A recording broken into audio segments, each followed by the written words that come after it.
Елате с нас в Пирот, част първа. Настанихме се в студия Абрамович, където имаше всичко необходимо. Най-вече беше много топло, а домакините дружелюбни. Оставихме багажа и се запътихме веднага към любимото място на мъжете ни. Хубавото е, че квартирата се намира на пешеходно разстояние от центъра. След това се разходихме покрай реката и оранжевото мостче с катинарчетата.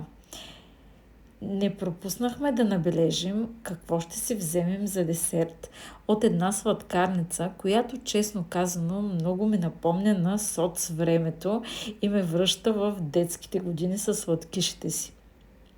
И ето ни в топ мечтаното място на нашите мъже. Кафана Ловац. Мечтаят да седнат тук по цяла година. Плескавици, ощипци от истинско месо, каймак, айвар, които са задължителни разядки. Бутилките са с отделени капачки. Минуса за мене беше, че пушенето е разрешено в цяла Сърбия, но пък всичко бе толкова вкусно, макар и обстановката да ме връща в България през 80-те години.